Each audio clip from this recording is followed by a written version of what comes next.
Hello नमस्कार दोस्तों, एक बार फिर से आप सभी का स्वागत है आपके अपने यूट्यूब चैनल रवि फार्मारेक में। दोस्तों आज के वीडियो में हम जानेंगे आईवी फ्लूइड्स के बारे में, यानी कि जो भी सलाइन बोतल हमें चढ़ाई जाती है हम आज उसके बारे में चर्चा करेंगे। दोस्तों आज की वीडियो में हम जानेंगे आईवी फ्लूइड्स होता क्या है, ये कितने टाइप्स के होते हैं और किस कंडीशन में कौन से आईवी फ्लूइड्स को हमारे बॉडी में चढ़ाया जाता है। दोस्तों आईवी फ्लूइड्स यानी कि जो हम सलाइन बोतल जिसको बोलते हैं, जब आप कभी बीमार पड़ते हैं तो आप डॉक्टर के पास जरूर जाते हैं। डॉक्टर आपको चेक करेंगे, अगर आपकी बीमारी छोटी होगी तो आपको गोलियां देंगे और अगर आपकी बीमारी थोड़ी सी ज़्यादा हुई तो आपको इंजेक्शन देंगे। और अगर व्यक्ति का तबीयत काफ़ी दिनों से खराब है और उसको बहुत ज़्यादा कमजोरी की शिकायत देखने को मिलती है तो ऐसे केस में सलाइन यानी कि जो आईवी फ्लूइड्स का बॉटल होता है वो लगाते हैं। दोस्तों हम सभी को जीवन में कभी न कभी सलाइन बॉटल जरूर लगा होगा और बहुत सारे लोगों के मन में एक प्रश्न जरूर रहता होगा कि आखिर ये सलाइन बोतल कितने प्रकार की होती हैं और कौन कौन सी बीमारी में कौन कौन सी आईवी फ्लूइड्स की बोतल लगाई जाती है।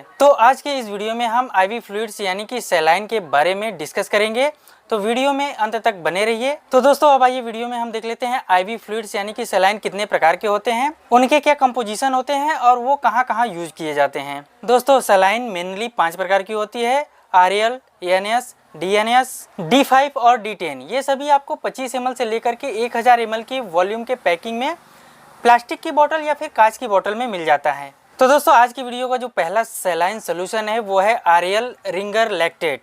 आरएल बोतल में sodium lactate, sodium chloride, potassium chloride और कैल्शियम क्लोराइड पाया जाता है। ये सभी इलेक्ट्रोलाइट्स होते हैं जो हमारे नॉर्मल बॉडी फंक्शनिंग के लिए बहुत ही महत्वपूर्ण होते हैं। दोस्तों जब किसी व्यक्ति का बीपी कम हो जाता है या फिर शरीर से पानी कम हो जाता है तो उसको सिर्फ पानी चढ़ा देने से काम नहीं चलता है, पानी के साथ साथ इलेक्ट्रोलाइट्स का भी शरीर में जाना बहुत ही जरूरी हो जाता है। तो दोस्तों ऐसे केस में आरएल एक बहुत ही बेस्ट सलाइन सोल्यूशन माना जाता है क्योंकि इसमें बहुत सारे इलेक्ट्रोलाइट्स प्रेजेंट होते हैं। आरएल की बोतल आपको तब लगाई जाती है जब आपको जनरल वीकनेस हो, थकावट महसूस हो, बीपी कम होता हो, लूज मोशन की शिकायत हो या फिर अत्यधिक उल्टी की शिकायत हो। दोस्तों आज की वीडियो का जो दूसरा आईवी फ्लूइड्स है वो है एनएस यानी कि नॉर्मल सलाइन सोल्यूशन। दोस्तों एनएस में 0.9% NaCl प्रेजेंट होता है। एनएस का उपयोग डायबिटिक पेशेंट में काफी बेस्ट माना जाता है। अगर आपका बीपी बहुत कम हो या फिर आपके पेट और इंटेस्टाइन में जलन की शिकायत हो, जिस केस में पानी की मात्रा शरीर में बहुत ही कम हो जाता है, ऐसे केस में सिर्फ आरएल लगाना उचित नहीं है, आरएल के साथ साथ एनएस भी लगाया जाता है। दोस्तों अगर इसी के साथ किसी को एंटीबायोटिक इंजेक्शन देना हो तो यह सिर्फ एनएस में ही मिला करके दिया जाता है। एंटीबायोटिक इंजेक्शन को छोड़ करके दूसरे जितने भी इंजेक्शन होते हैं आप किसी भी सलाइन में मिला करके दे सकते हैं, लेकिन एंटीबायोटिक्स का जो इंजेक्शन होता है वो सिर्फ एनएस में ही मिला करके दिया जाता है। दोस्तों इसके अलावा एनएस सोल्यूशन का उपयोग जख्म यानी कि घाव को साफ करने में भी किया जाता है। दोस्तों आज की वीडियो का जो तीसरा आईवी फ्लूइड्स है वो है डीएनएस। इसमें डेक्सट्रोज नॉर्मल सलाइन होता है।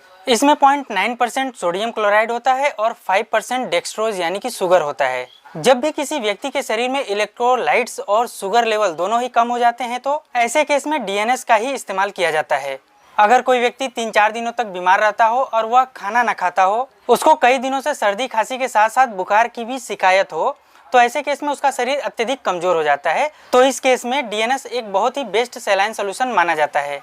दोस्तों आज के वीडियो का जो चौथा और पांचवा सलाइन सोल्यूशन है वो है D5 और D10। दोस्तों इसमें D5 में डेक्सट्रोज 5% होता है और D10 में 10% डेक्सट्रोज यानी कि शुगर पाया जाता है। D5 और D10 में सिर्फ और सिर्फ शुगर ही पाया जाता है। दोस्तों D5 और D10 सलाइन सोल्यूशन का इस्तेमाल सिर्फ और सिर्फ हाइपोग्लाइसेमिक पेशेंट में किया जाता है। मतलब अगर कोई पेशेंट हो और उसका शुगर लेवल अचानक से कम हो जाता हो, और बहुत सारे पेशेंट ऐसे होते हैं जो चलते चलते अचानक से चक्कर खा करके गिर जाते हैं, तो ऐसे केस में डॉक्टर उनका सबसे पहले शुगर लेवल चेक करेंगे और अगर शुगर लेवल कम है तो उनको D5 या फिर D10 सलाइन सोल्यूशन चढ़ाया जाता है। कभी कभी तेजी से शुगर लेवल बढ़ाने के लिए D25% सोल्यूशन का इस्तेमाल किया जाता है।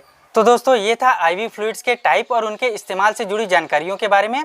अब आइए हम वीडियो में देख लेते हैं आखिर आईवी फ्लूइड्स को लगाते वक्त हमें किन सावधानियों को ध्यान में रखना होता है। दोस्तों अगर कोई व्यक्ति डायबिटिक यानी कि शुगर का पेशेंट है तो उसमें D5, D10 और DNS नहीं लगाया जाता, उस पेशेंट को सिर्फ आरएल और एनएस ही लगाया जाता है। दोस्तों अगर कोई व्यक्ति बीपी का पेशेंट है और उनका बीपी बहुत तेजी से बढ़ता है तो ऐसे केस में कोई भी सलाइन का बॉटल आईवी फ्लूइड्स नहीं लगाया जाता, क्योंकि किसी भी प्रकार का आईवी फ्लूइड्स या फिर सलाइन बॉटल लगाने से बीपी बढ़ता ही है। और अस्थमा के पेशेंट में अगर हम किसी भी प्रकार का सलाइन बॉटल लगाते हैं तो अस्थमा का सिम्टम्स और बढ़ जाता है।